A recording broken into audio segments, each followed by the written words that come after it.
Hello everyone and Happy New Year. It is, by the time of this recording, January 1st, 2022, and I thought I should start off the year and end off 2021 with a look at my top 15 Transformers figures that I've gotten in 2021. Now obviously I haven't gotten a lot from 2021, but I obviously got more than I did from 2020 because obviously, as we all know, 2020 sucked. 2021 got somewhat better, but was still sucky. So in this video, I thought I would show off some of my favorite figures that I got in 2021. Now this is a top 15, and because some figures didn't make it onto the list, some of which a couple that you are seeing here, I will give honorable mentions too. So without further ado, now this will be from least favorite to most favorite figure that I've gotten this year, that I've enjoyed, that I've pretty much liked after I got it. So without further ado, let's get into my least favorite, which is number 15. Taking the 15th spot on my top 15 is going to the Transformers War for Cybertron Earthrise / Kingdom Deluxe Class RC. Now this figure is number 15 for obvious reasons. It is just bad. Because of many reasons. Due to the simple fact that she is a shell former, the first and foremost reason why. She is a shell former, and to add insult to injury, they made part of her backpack some sort of hoverboard. Now, as an action figure, RC is fine. She's okay for the most part, but as a Transformer, she's just terrible. And now, I'm pretty sure for those that like G1 RC, you think that Hasbro and Takara would do something, do at least something the same way they did with the old Villain 30 Generations RC, and that RC was praised by many fans, though obviously it took some liberties since it was going with the IDW design.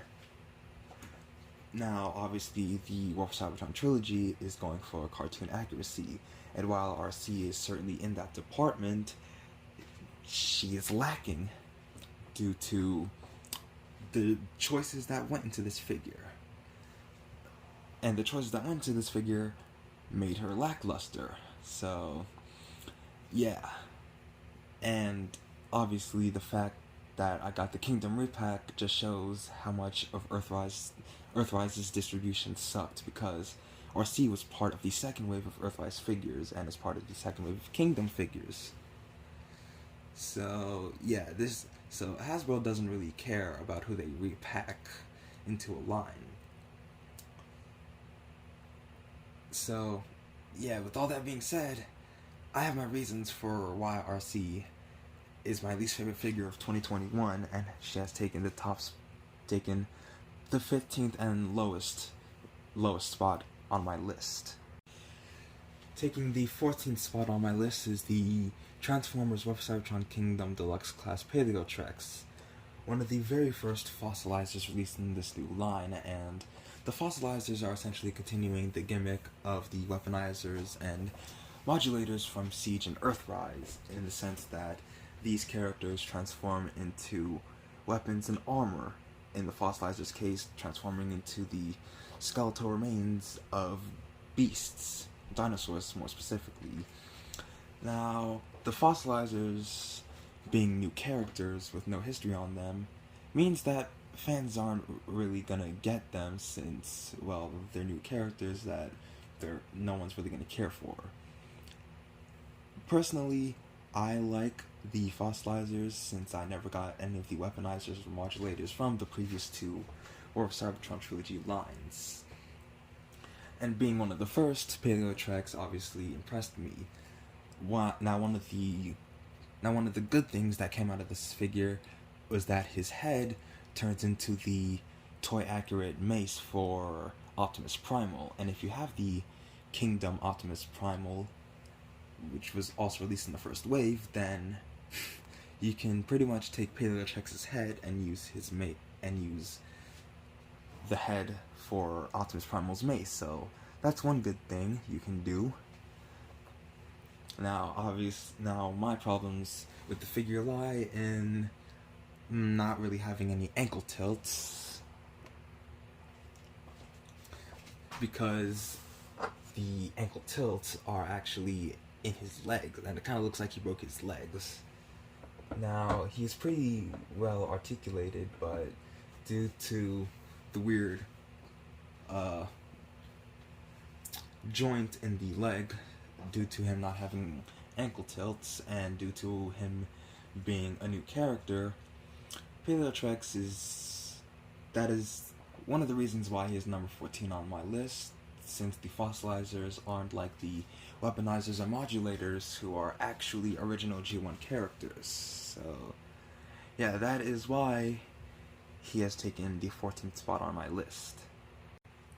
Taking the 13th spot on my list is going to the Transformers War for Cybertron Kingdom Deluxe Class Wingfinger, another of the fossilizers. Now, one thing to mention with Wingfinger after his reveal was that the fossilizers can actually combine, which is a concept that is not a surprise, as Hasbro is always making new concepts for new characters. So the fact that they now made the fossilizers be able to combine, since this part right here is actually the head and face for the fossilizer combiner. If you have the main three, him, Paleotrex, and Ractonite, you can make the combiner, though you will obviously have parts lying around. Wingfinger gets the higher spot than Paleotrex due to the fact that I actually like him a bit more than Paleotrex, despite some of the issues I stated in my initial review of him. Now, because of how tall and skinny he is, due to him being the fossilized remains of whatever beast mode this is supposed to be, as apparently it's not that of a Pteranodon. Now, the problems I have would be the 5mm pegs that don't tap into other figures when doing his weapon modes, which is the problem I have with him more so than Paleotrex, because whereas Wingfinger's is loose, Paleotrex is a bit more tight. A little too tight on my copy, that is. Yours may vary, of course, so... Now, despite the problems, he is still a good figure to have, even if he's pretty much a nobody, despite the fact that he has the sort of ninja motif, and that you can use his swords and the head of his beast mode as a sort of bow and arrow. So yeah, despite the problems he may have on your copy that he does on mine, he's still worth having even if he is someone you don't really care about. Now, the problems holding him back is why he's number 13 on my list, but he's still a good figure, though. Taking the 12th spot on my list is the Transformers War for Cybertron Kingdom Deluxe Class Autobot Trax. Now, surprisingly, I like this figure, but it has its problems, a few of which I will name, and are the reasons why it is being held back from being a good figure, because it looks like the character. You can't deny that. It looks like the character. But as a figure, it kind of sucks because of some of the problems it has. He has clear plastic in this whole section right here. Due to his feet not being connected to the actual legs, it leaves a rather ugly gap. And the tabbing that connects this to the actual panel on his leg doesn't help. And because of that, it is the reason why Trax is so lowly ranked as he is.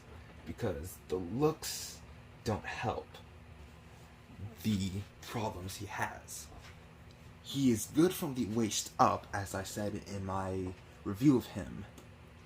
But the legs, the lower legs and the feet, as well as the clear plastic in the back section that becomes the top half of his alt mode, and the tabbing, the clear plastic tabs that tab the legs and the roof in alt mode is another problem that I have with him.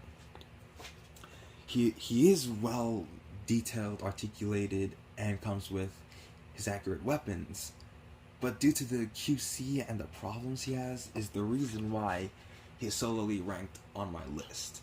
If Hasbro and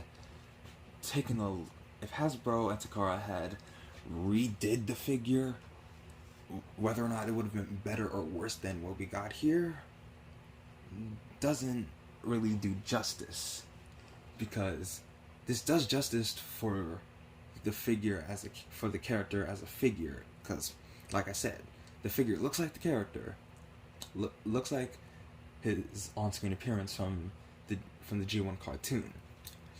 But it is the problems that I have with him that make him low on my list. So yeah, that is why Trax from Kingdom is number 12 on the list. Taking the 11th spot, and this was a spot that I was debating on who was going to be here, but the 11th spot has to go to the Kingdom Maximal T-Rex. The reason why T-Rex is number 11 on the list is simply due to the fact that he is a bit lackluster. The mold itself, coming from Beast Wars Megatron, since that's the original version of this mold, it has its problems, most notably in the transformation. When it comes to splitting the legs, now, the panels that you see right here are on his tail that is slapped onto his left arm, which is accurate to the original character and toy.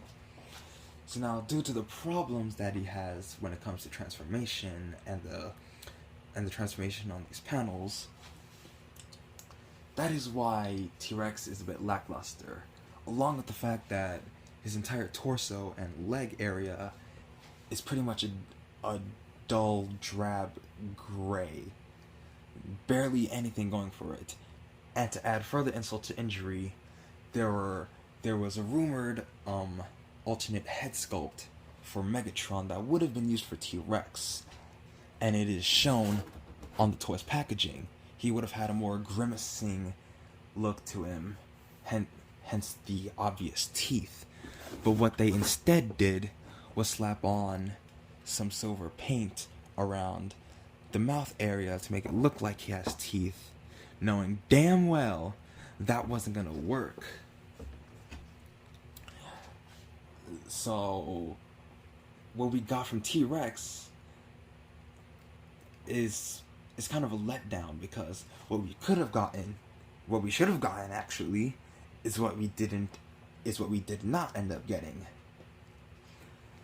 So if he had the grimacing look for his face, then we would have had something a bit better, just as good as the original Megatron version of this mold. But due to the problems of the general mold and the fact that they didn't even bother to include that alternate head sculpt, is why T-Rex is a bit lower on my list when compared to some of the others that you're going to see in the top 10. Moving on to the top 10 now, and taking the 10th spot on my list is going to the Transformers Studio Series 86 number 1 Autobot Jazz. Now, he was initially going to be in my 11th spot, and this spot was going to be for Kingdom T-Rex, but after giving it some thought, I decided to cut Jazz some slack, because this is probably the best and most accurate rendition of G1 Jazz that we're ever going to get. The problems that Jazz has, however, is the clear plastic that they used for the backpack. But aside from that, he is really, really, really good. And I mean really, really good. The articulation, the details, the weapon, he is pretty much the whole package from what you would expect from a mainline Generations Jazz, and he's the first figure to be released in the Studio Series 86 line. Now, Studio Series 86 kind of expands Studio Series into G1 territory a bit, since this line celebrates the 35th anniversary of the original 1986 Generation 1 movie, and as a result has characters that were featured in that movie or first made their appearance from it, Jazz having been a mainstay since the 1984 Autobots, being rather prominent in this movie, so it makes sense that they would release this figure in SS86, as opposed to the War for Cybertron trilogy. He doesn't have all the ports from the War for Cybertron trilogy, but he's on par with those with the figures from that concurrent line. He has the waist swivel, the ankle tilts, though he lacks the wrist swivel that is on most figures. His gun is Blast Effect compatible, so the cross compatibility between the SS86 and War for Cybertron trilogy lines is what makes Jazz a bit worth it. So if you see him, do not hesitate to pick him up. He is that well done. If you can handle the clear plastic and it doesn't break on your copy, then you are good. And because of that, that is why SS86 Jazz has taken number 10 on my top 15. Taking the 9th spot on my list is going to the Transformers War for Cybertron Kingdom Voyager class Rhinox. Now, Rhinox, despite being a good figure, at least to me, has its problems and has some inaccuracies to the original character. The main inaccuracy being that Hasbro and Takara took inspiration from the Forged to Fight mobile game instead of his actual CGI model, whereas the original Thrilling 30 Rhinox is based heavily on his Beast Wars CG model. So why they chose to go this route by taking Rhinox's design element from the Forged to Fight video game instead of the actual on-screen Beast Wars character model still baffles me.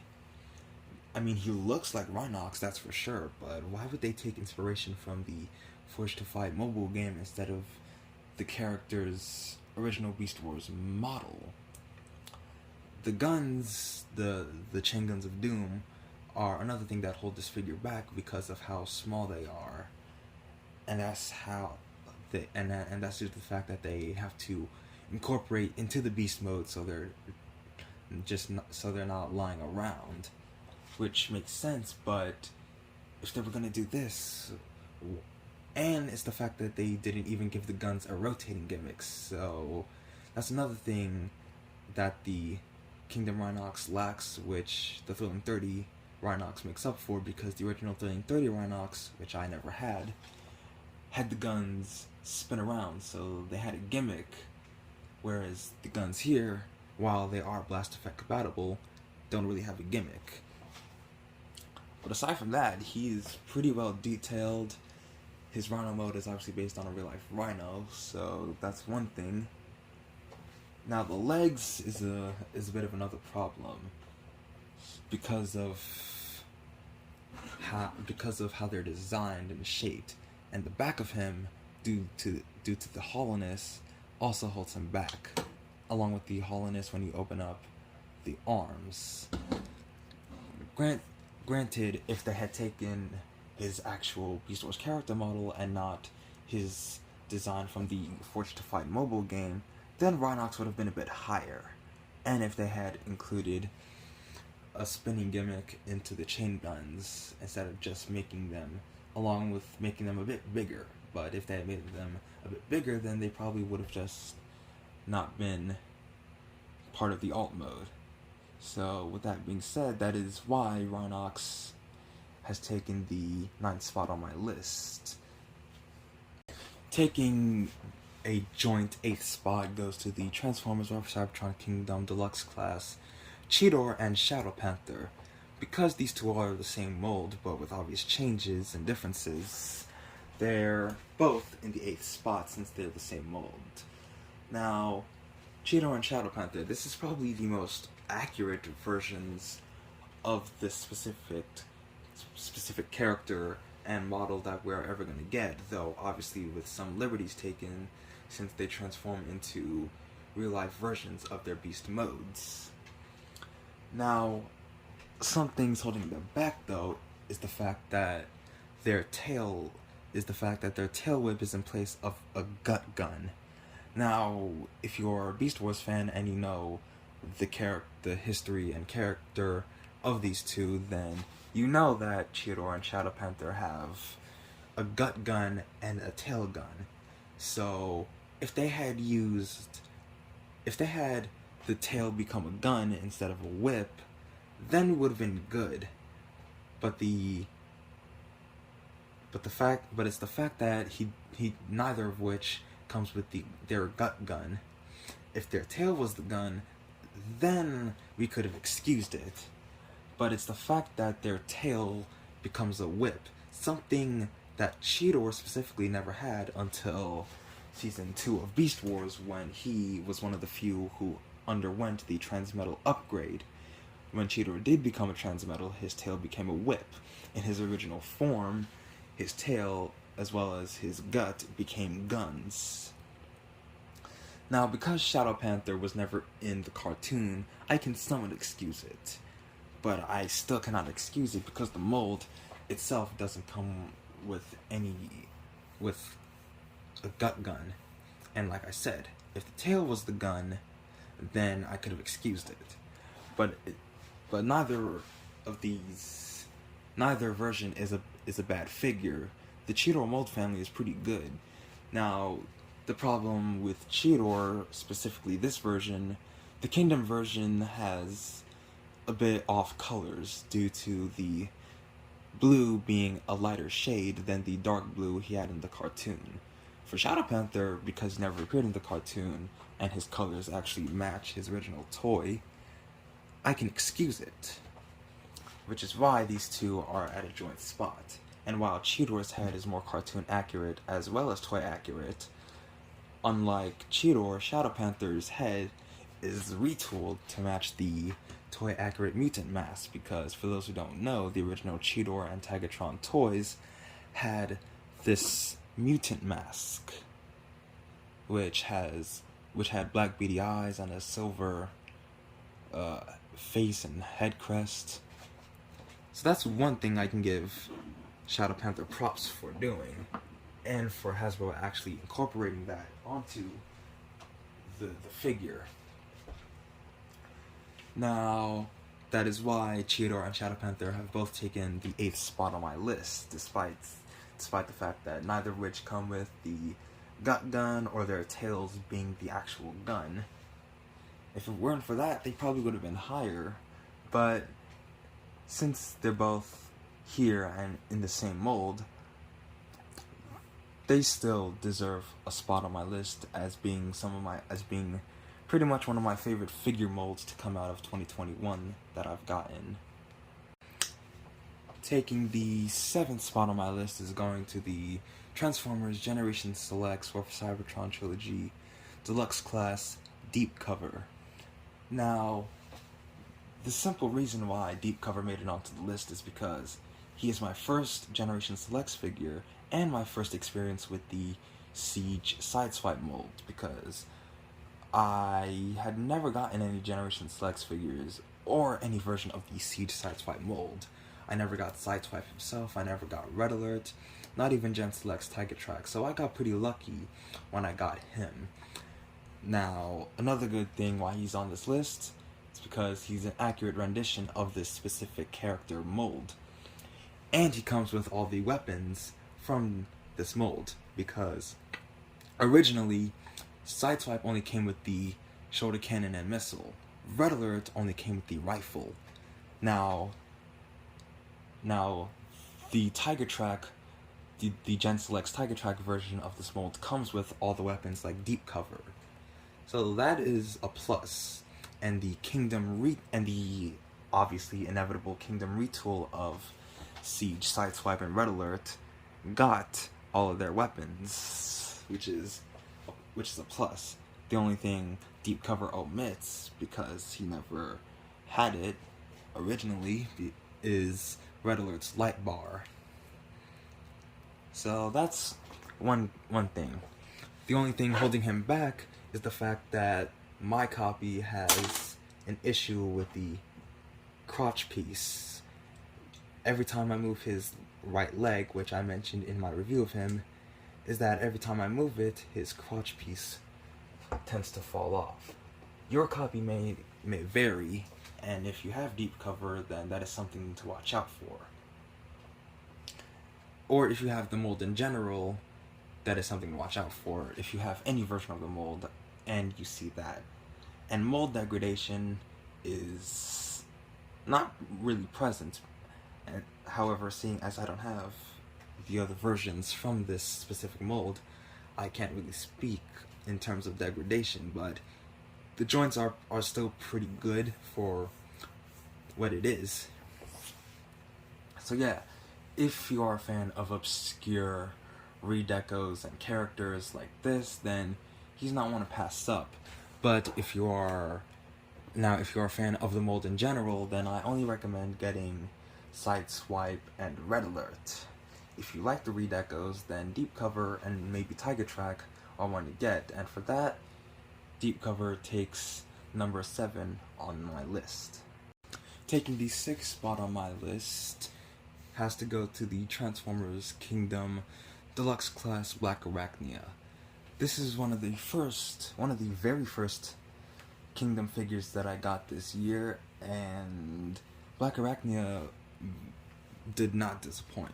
She is very, very accurate to her Beast Wars character model, though with her spider mode being based on a real-life Black Widow. Her weapon, though the missile cannot fire, is obviously a worthy inclusion, and the fact that her spider legs can become the machine guns that she also had in the cartoon, though obviously seeing as they're black, based on a real-life Black Widow instead of the cartoon accurate colors used for her legs and pretty much half her body, as you see. Now, the only thing holding Black Arachnia back is a lack of a waist swivel due to her transformation. Another problem that is obviously on the figure is the tab on the inside of her chest snapping off, so that is something to watch out for if you have Black Arachnia. Then again, if you do have Black Arachnia, which I'm pretty sure most of you do, I'm pretty sure yours probably snapped off, so that is something to watch out for. But overall, this is definitely a figure and character to have in your collection, especially if you're a fan of Beast Wars and you're a fan of this specific character. And she was one of the first Predacons to be released in Kingdom, which is a good thing because over time the Predacons became very barren in the main line. However, a later line may give us the complete team that never fully made it into this specific toy line. So that's a good thing.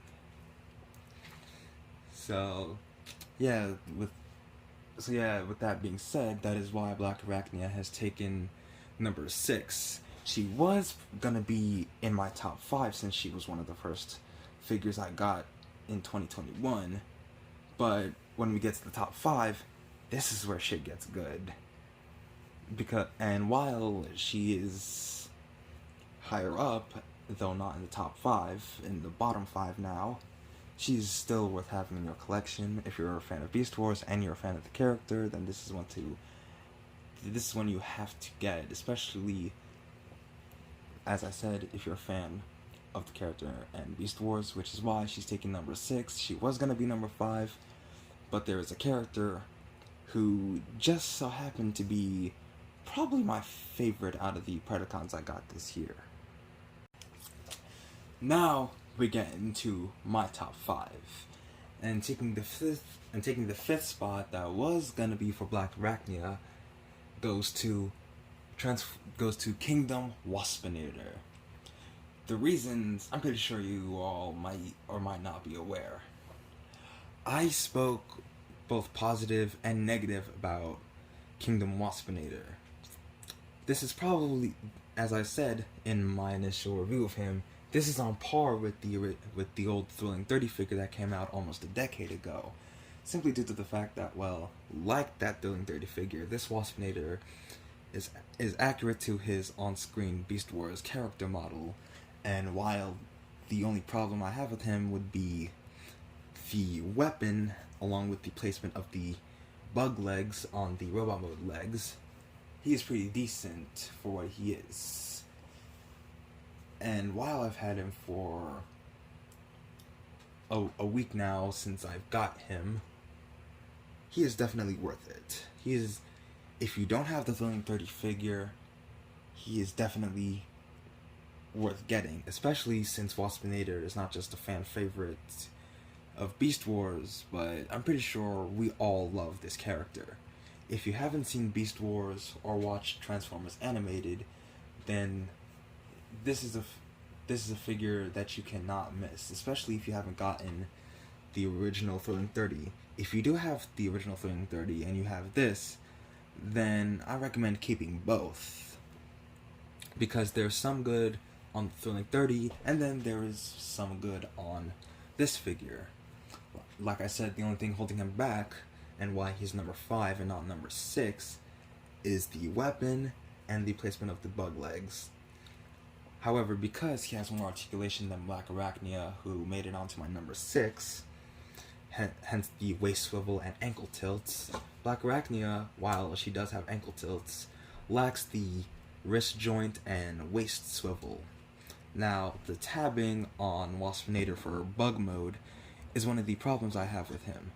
But overall, he's pretty solid if you can get past the weapon and the issue he has when it comes to tabbing in alt form. So overall, that is why he's number 5 on my list. If you are a fan of Beast Wars and you are a fan of the character, then he is one to not miss. Taking the 4th spot on my top 15 favorite figures of 2021 has to go to the Transformers Studio Series Deluxe Class Jolt. Jolt was a figure that, since the Studio Series was continuously going, he was one of the few that fans cried out for, since past toys of Jolt, while they were good, were more or less based on his concept art and not his on-screen character model. Hence why there's been a couple of controversy behind his head sculpt. Now, his head sculpt was the selling point of this figure for me, as previous attempts on Jolt were concept art based. In the actual movie, the head was altered so it wouldn't look like the initial concept art, and that's what this figure succeeds in. The whips, though unpainted, is still a nice inclusion since he used them in the movie. Now, obviously, as you see, you have to remove the thumb in order to incorporate the whips, which is clever, though watch out in case you do lose the thumbs. Now, the only thing aside from the whips not being painted is that the whips cannot bend. If, like is shown on his box art and as seen in the movie, because his whips were movable. Now, a couple of problems with Jolt. He does have clear plastic, but unlike Jazz and Trax, who also have clear plastic on them, Jolt's isn't as bad as them. Now, he does have a sort of ab crunch, though it is kind of fake, and that's due to the transformation. Now, the only thing holding him back is lack of ankle tilts.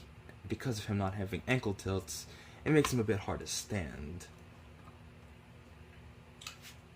But enough of that, because there's no denying that this is probably the best rendition of Jolt that we are ever going to get in Studio Series. The backdrop is something I care less about. So, with that being said, here's where I get to my top 3. Taking the third spot on my top 15 favorite figures of 2021 has to go to Kingdom Warpath. I love this figure, hands down. This is probably the most accurate rendition of Warpath that we are ever going to get in toy form. Sure, some might not like the scale, but if you do research on the character, he is one of the original mini-bots, and the mini-bots weren't the biggest bots. Warpath was one of the bigger of the mini-bots since he was a tank. And speaking of tank, his tank mode is great. The detail, the sculpt work, the articulation, especially in the cannon. The shield is a throwaway piece, though I recommend not throwing it away unless you have him with an ugly gap in tank mode, because the shield piece solidifies him in tank mode, so that's one thing. And it has a blast effect port on it, so he can take incoming fire.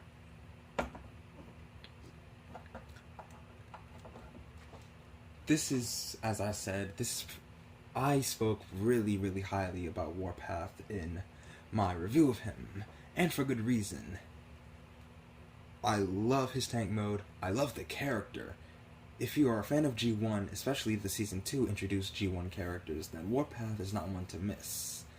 Granted, if you keep your original generation's Warpath because you like your Warpaths more big, hence why other incarnations outside of G1 Warpath tend to be bigger characters, because tanks aren't usually associated with smaller Autobots, hence why Warpath in later continuities is a bit bigger. But even if he was bigger than what he already is, he probably still would have made number 3 on my list. Because of this is probably my favorite deluxe class figure, not just from Kingdom, but also the War for Cybertron trilogy and 2021 in general. Because of what they were able to do with him. They were able to get his scale right, and pretty much everything right. So I can't really find any faults with him. Now, obviously not every figure is perfect, but I think Warpath, in my eyes, is one of those few that is just that. So, obviously, if you're a fan of G1, if you're a fan of Warpath, especially since he was one of the 1985 introduced Autobots in the second season, then I highly recommend you get him. Taking the runner-up spot and being really, really close for taking the top spot has to go to Kingdom Voyager Class Cyclonus. This figure was so close to being number 1, it took the runner-up spot, because I love this figure. I love the character when he was introduced in the 1986 G1 movie, and while he was released in Kingdom and not Studio Series 86, alongside his comrade Scourge, who him and the Sweep both were released in that line, this figure is amazing. He captures the appearance of Cyclonus in toy form so well. He pretty much destroys any previous figure of Cyclonus that came out prior to this. He's better than the old Classics Universe one. He's better than the Combiner Wars one, that's for sure. He captures everything about the original G1 Decepticon in toy form. The head sculpt, the arms, the legs, the wings, the alt mode. The alt mode, though it has its problems, doesn't hold it back. The weapon is accurate as well. Nothing was really holding him back. he was gonna take the top spot on my list, but there was a character who I felt was a bit more deserving in the top spot, at least to me. Cyclonus is definitely my favorite Voyager and one of my top tier figures of 2021, as well as from Kingdom and the War for Cybertron trilogy line in general. He is, without a doubt, one of the best and one of the highlights of this line. If you see him, get him, because he is so worth it. The transformation, despite him transforming in 34 steps, works. The transformation works. The color scheme is on point, obviously. Whoever made Transformers War for Cybertron Kingdom Cyclonus knew what they were doing. Because I can gush over this figure all day and all night because of how well detailed, well sculpted, well painted, and how well designed it is. So if you see him, do not hesitate to pick him up. Get him while you can. Now, before we get to number 1, I would like to bring some honorable mentions. And here are the honorable mentions that just didn't make it onto the list. The Retro Headmasters reissue of Weird Wolf. The only reason why he didn't make it on is because, well, he's a Titans Return figure. And I think we all know what we can expect from old Titans Return figures. The only thing he has going for him, along with the other Retro Headmaster reissues of these specific figures, is that their heads have been retooled to more accurately depict how they appeared in the Transformers the Headmasters cartoon rather than how they appeared in Season 4 of the G1 cartoon. Dracodon was close to being on the list, but considering his small size and the fact that he's not like the other fossilizers, is probably why he gets an honorable mention. He was close, but not close enough. The Battle Masters I've also included in the honorable mentions because I only got them for the blast effects, and along with the fact that I never really got anything from Siege. So, yeah guys, there you have that. If you are a fan of the core class figures, then the original version of the Dracodon mold, that being Vertebrake, is the one to get. Because if you're not a fan of this color scheme, then you can always get Vertebrake. And as for Weird Wolf, well, if you are a fan of the 1987 Headmaster characters, along with their different heads, then the reissues are ones to get. So, and seeing as they are Walmart exclusives, they shouldn't be too hard to find if you have a Walmart in your area. As for the Battle Masters, if you have them, you know what to expect. Along with the fact that I also got them for the blast effects, so that's another reason why. Taking the number 1 and top spot on my top 15 figures of 2021 has to go to Kingdom Leader Class Ultra Magnus. I was really and thoroughly impressed with this figure, despite being a heavy retool of the Siege Ultra Magnus. Ultra Magnus and Cyclonus were so close that I had to put Ultra Magnus in top spot. Cyclonus was so close to being number 1 that Ultra Magnus really, really impressed me. Sure, his alternate mode, his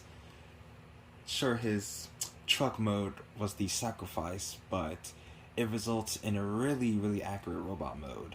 Granted, if they had done something different and made Ultra Magnus really, really accurate, they probably could have taken the Earthrise Optimus Prime mold, shrunk that down a bit to give it the same engineering that was put into Siege/Kingdom Magnus and give us probably something a bit better. Granted, what we got with Kingdom Magnus isn't bad because he gets rid of the battle damage and scratch marks from the Siege figure, that's for sure. He gives him a much better and more accurate head with the sort of square or rectangular visor looking eyes. And while his on-screen character model has the truck mode, has the front of the truck, has this part of the truck mode red and not white, due to him having the inner white Optimus Prime robot mode. That's another reason why he impressed me, because if you're a fan of the inner cab robot for Ultra Magnus, which is a form you rarely see, but a form that Hasbro likes to do in terms of redecoing Optimus Prime figures, because Ultra Magnus being a white Optimus Prime is obviously an easy thing they can do, but this was a figure that really and thoroughly impressed me after I first got him, because I never got the Siege Magnus. This Magnus being really, really accurate and gets rid of the battle marks and siege damage that came from that line. Though he doesn't have any opening hands to hold any matrices that come with Earthrise Prime or SS-86 Hot Rod to recreate Ultra Magnus valiantly attempting to open it. While that is a missed opportunity, as he still has the closed fist, it's not a big deal. And obviously you can do the inner cab robot and make Magnus look like Optimus, but not a lot of people are a big fan of the inner cab robot that Ultra Magnus has, because it's just a white Optimus Prime. But overall, with that being said, Ultra Magnus, having been so close with Cyclonus that I would have had the two tied if I really wanted to, because Ultra Magnus is my favorite leader class figure and Cyclonus being my favorite Voyager, it was so hard to narrow it down to who was going to take the top spot, but I picked Magnus because of the reasons I have said. So if you missed out on the Siege version, then the Kingdom one is definitely the one to go for, especially if you're a fan of the original character and his on-screen appearance from the G1 cartoon, as that's what this is based off of, since Siege Magnus went for a bit more of a stylized look, though still looking like the original character.